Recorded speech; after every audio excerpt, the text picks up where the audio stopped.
आज विश्व में कई जगहों पर युद्ध की स्थिति बनी हुई है, जैसे ईस्ट यूरोप में यूक्रेन और रूस के बीच में, मिडिल ईस्ट में हमास और इजराइल के बीच में। लेकिन जो युद्ध लड़े जा रहे हैं कन्वेंशनल टाइप के हैं, जिसमें आमने सामने से युद्ध हो रहा है। इस युद्ध में काफी ज्यादा जान और माल की हानि होती है। इसके अलावा कुछ युद्ध के ऐसे भी टाइप हैं जिसमें कम रिसोर्स का यूज करके भी दुश्मन देश को नुकसान पहुंचाया जा सकता है।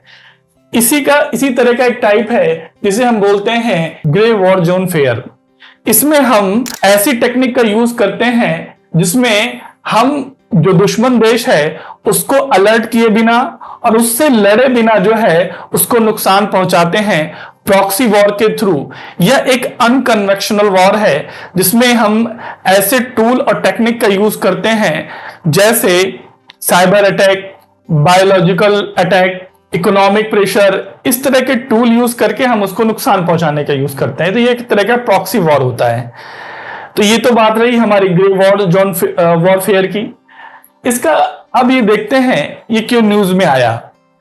तो अभी हाल ही में भारत में हुए रायसीना डायलॉग में हमारे चीफ डिफेंस स्टाफ ने इस बात को राइज किया कि इस समय हमारे नॉर्दर्न फ्रंटियर या नॉर्दर्न बॉर्डर पे और साउथ चाइना सी में जो है इस ग्रे जोन वॉरफेयर की स्ट्रेटजीज देखने को मिल रही हैं चाइना के थ्रू।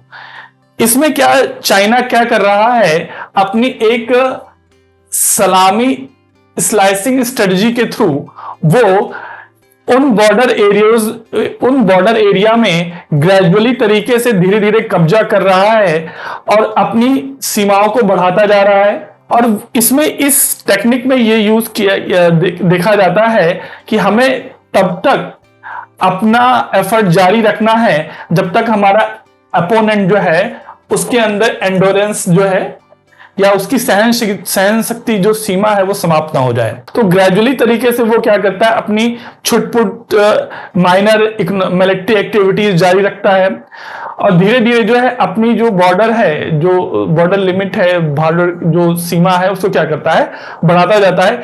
इसी तरीके का एलिगेशन जो है फिलीपींस और ताइवान ने चाइना पर लगाया है कि उसने हाल ही के दिनों में अपनी जो मिलिट्री एक्टिविटीज है काफी ज्यादा बढ़ा दी हैं साउथ चाइना सी में, और इसके थ्रू वो क्या कर रहा है, धीरे धीरे जो है वहां पे अपनी सीमा का विस्तार कर रहा है। तो ये बात जो है रायसीना डायलॉग में अनिल चौहान के थ्रू राइज की गई थी। अब आइए थोड़ा इसको डिटेल से जानते हैं, इसको कब ये इसका स्टार्ट होता है ये पूरे वर्ल्ड की डिप्लोमेसी में। तो होता क्या है कि after second world war USA and USSR के बीच में कोल्ड वॉर की शुरुआत होती है। और कोल्ड वॉर में क्या है, एक प्रॉक्सी वॉर होता है जिसमें छद्म युद्ध होता है, जिसमें सामने से युद्ध न लड़ करके जो है पीछे से एक युद्ध का जैसा माहौल बना करके जो है सामने वाले को नुकसान पहुंचाने का एफर्ट किया जाता है, प्रयास किया जाता है। आफ्टर 1991 जब यूएसएसआर का डिसोल्यूशन हो गया, उसका विघटन हो गया, उसके बाद कोल्ड वॉर समाप्त हो जाता है। लेकिन प्रॉक्सी वॉर की जगह जितने भी वर्ल्ड की कंट्रीज हैं वो अपनी डिप्लोमेसी में जो है ग्रे वॉर जोन को क्या करती हैं, इंक्लूड कर लेती हैं या फिर वो उसको प्रेफरेंस देने लगती हैं। तो जितने भी वर्ल्ड की कंट्रीज हैं और जिनमें स्ट्रेटेजिक प्रॉब्लम है तो आज के समय में ग्रे वॉर जोन को क्या कर रही हैं, प्रेफरेंस कर रही हैं। ठीक है, तो इस स्ट्रेटजीज में क्या होता है, जैसे मैंने आपको बताया कि साइबर अटैक, आपका जो इकोनॉमिक प्रेशर, स्पोरेडिक कॉन्फ्लिक्ट यानी छोटे मोटे संघर्ष, सामने से न लड़ करके पीछे से संघर्ष करना या उनके इंटरनल मैटर में इंटरफेयर करना जिससे वो अनस्टेबल हो जाएं।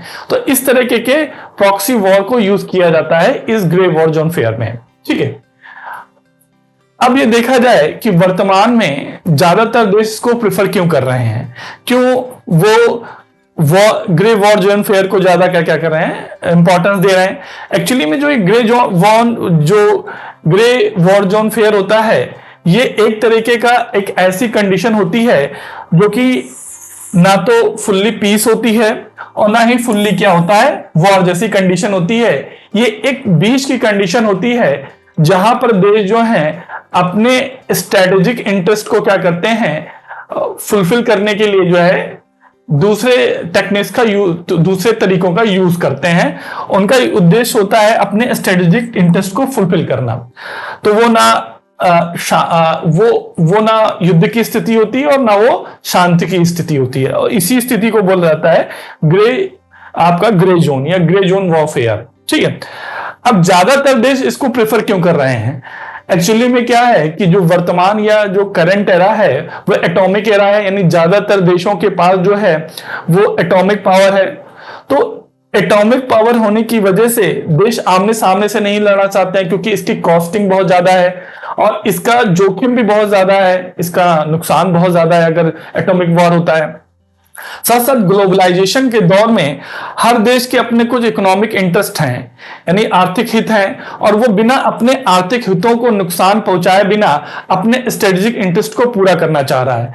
तो एक एटॉमिक पावर, दूसरा कह सकते हैं ग्लोबलाइजेशन है, ठीक। और तीसरा यह कि कुछ ऐसे देश हैं जिसके पास जो है रिसोर्स और पावर की जो है कमी है, तो वो भी अपने स्ट्रेटेजिक इंटरेस्ट को पूरा करने के लिए जो है ग्रे जोन वॉरफेयर को क्या करते हैं, प्रेफर करते हैं।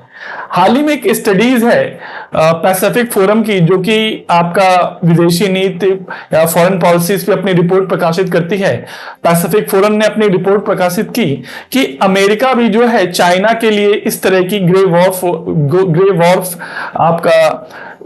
जोन वॉरफेयर टेक्निक का यूज कर रहा है। वो क्या करता है कि चाइनीज गुड्स पे क्या करता है, इंपोर्ट ड्यूटी को बढ़ा देता है। चाइना के ऊपर जो है कई सारे इकोनॉमिक प्रेशर डालता है या उनके ऊपर सैंक्शन करता है, उनके ऊपर इकोनॉमिक प्रतिबंध लगाता है। तो इन सब टेक्निक का यूज करके वो क्या कर रहा है, एक तरीके से इसी तरह का अपने स्ट्रेटेजिक इंटरेस्ट को पूरा करने की कोशिश कर रहा है। तो आज का जो पूरा वर्ल्ड का एक ऐसा फेनोमेना है या जो जियोपॉलिटिक्स है, इस जियोपॉलिटिक्स में जो है ग्रे जोन वॉरफेयर का काफी ज्यादा इंपॉर्टेंस दिखने को मिल रहा है, और जितने भी देश हैं वो आज के समय में इस तरह की टेक्निक्स का यूज कर रहे हैं।